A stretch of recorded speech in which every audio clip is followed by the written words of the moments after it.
Yesterday, for Mother's Day, the Trump administration debuted a new website called moms.gov. Here's the website. You can see that it says it provides resources, information, and help for new and expecting mothers. However, if we keep scrolling down, we see that specifically it's geared toward people experiencing difficult or unexpected pregnancies. In other words, the kind of people who might want to have an abortion. There's also some very telling imagery here of this headless white pregnant woman in what appears to be a wheat field. I'll let you draw your own conclusions from that.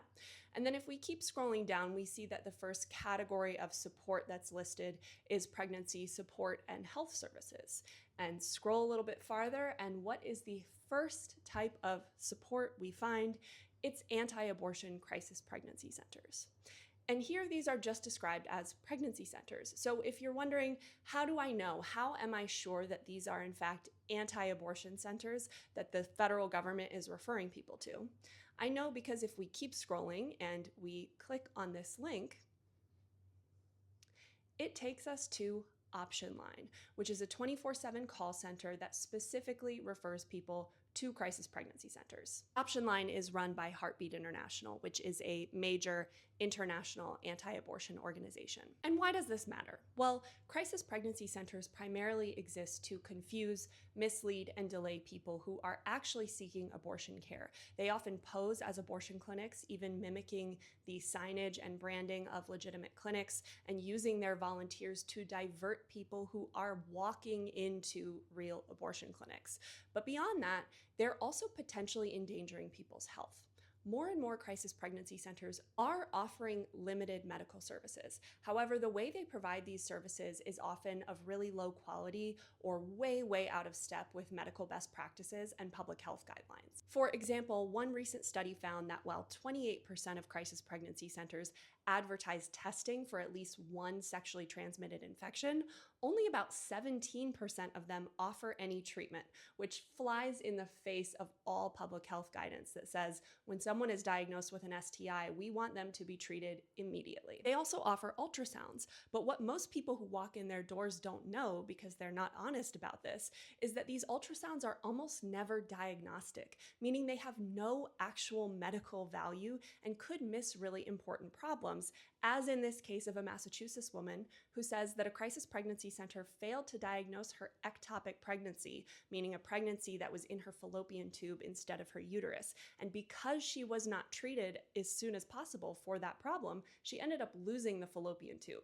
Unfortunately, this is not the first time crisis pregnancy centers have appeared in a federal directory. For example, back in 2023, I reported on the CDC's refusal to remove crisis pregnancy centers from its databases of STI testing and treatment centers. And that's despite the information I shared about the fact that these centers often don't provide STI treatment and testing in accordance with the CDC's own guidelines. And that was back during the Biden administration. Crisis pregnancy centers also receive millions upon millions of dollars in federal funding. Here is just one example that I reported on. So that's also not a new or different problem. What is an escalation, in my view, is that crisis pregnancy centers are being presented as a first-line resource for pregnant people, particularly when it comes to medical care. And those people are being directed to Heartbeat International, which is a religious organization. It's a Catholic organization. And those things are really steps straight out of the Project 2025 playbook. Back to the moms.gov website, it also has resources for adoption. And these are all religious anti-abortion groups. But I want to point out in particular that the website, a federal government website, links to Focus on the Family, which is a Southern Poverty Law Center designated hate group. And of course, the Trump administration is also coming after the Southern Poverty Law Center right now for designating groups like Focus on the Family as hate groups for their anti-LGBTQ, anti-woman, white supremacist ideologies. And of course, it wouldn't be the Trump administration without some self-promotion. So we also have a little promo for Trump accounts, which is a type of tax-advantaged investment account that parents can set up for children that Trump named after himself. Trump RX, a program most experts have said will not actually save people money on prescription drugs.